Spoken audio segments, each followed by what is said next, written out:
Hello. അങ്ങനെ 2025 നമ്മളോട് വിട പറഞ്ഞു പോവാണ്. അപ്പോൾ എല്ലാ വർഷത്തെയും ഒരു കലാപരിപാടി ഉണ്ടല്ലോ, ഒരു വർഷം എന്തൊക്കെ ചെയ്തു, എന്തൊക്കെ പഠിച്ചു, ഇങ്ങനെയുള്ള കാര്യങ്ങളൊക്കെ പറയുന്നത്. അങ്ങനെ ഒരു 2025 റീക്യാപ്പാണ് നിങ്ങളിപ്പോൾ ഇവിടെ കണ്ടുകൊണ്ടിരിക്കുന്നത്.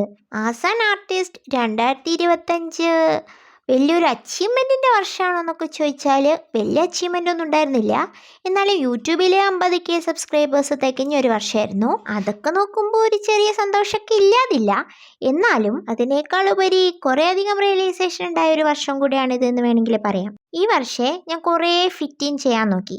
അതായത് സാധാരണ സോഷ്യൽ മീഡിയ ട്രെൻഡ്സിലൊക്കെ കൂടുതൽ ആക്റ്റീവ് ആവാൻ നോക്കി. അങ്ങനെയുള്ള കുറേ സാധനങ്ങളൊക്കെ ഞാൻ ട്രൈ ചെയ്ത് നോക്കി. പക്ഷേ എനിക്ക് പെട്ടെന്ന് തന്നെ മനസ്സിലായി, എനിക്ക് ഈ ട്രെൻഡിൻ്റെ പുറകെ ഓരോ ട്രെൻഡ് ആർട്ടിൽ വരുന്ന ട്രെൻഡ്സ് ഇങ്ങനെ പെട്ടെന്നാണല്ലോ മാറുന്നത്.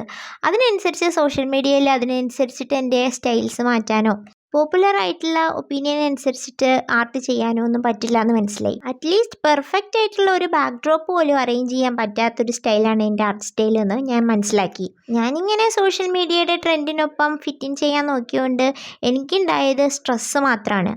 ഒരു റിയൽ ആയിട്ടുള്ള ആർട്ട് ഒരിക്കലും സ്ട്രെസ്ഫുൾ ആയിട്ടുള്ള അന്തരീക്ഷത്തിൽ നിന്ന് ഉണ്ടാവരുതല്ലോ. ഒരു ആർട്ടിസ്റ്റ് എപ്പോഴും മൈൻഡ്ഫുള്ളായിട്ട് വേണം ഒരു ക്രിയേഷൻ ചെയ്യാമെന്നാണ് ഞാൻ വിശ്വസിക്കുന്നത്.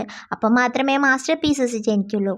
പിന്നെ റിയൽ ആയിട്ടുള്ള ആർട്ട് ലവേഴ്സ് എപ്പോഴും നമ്മൾ ചെയ്യുന്ന ആർട്ടിനെ സ്നേഹിക്കും. അങ്ങനെയുള്ള ആൾക്കാരാണല്ലോ ജെനുവിൻ ആയിട്ടുള്ള ആർട്ട് സപ്പോർട്ടേഴ്സ് എന്ന് പറയാൻ പറ്റുക. അങ്ങനെയുള്ള എല്ലാ ആർട്ട് സപ്പോർട്ടേഴ്സിനും ഒത്തിരി നന്ദി. നാളെ മുതൽ പുതിയ വർഷം തുടങ്ങുകയല്ലേ, അപ്പം നമുക്ക് പുതിയ മാസ്റ്റർ പീസസ് ഒക്കെ ആയിട്ട് കാണാം. അപ്പോൾ എല്ലാവർക്കും ഹാപ്പി ന്യൂ ഇയർ.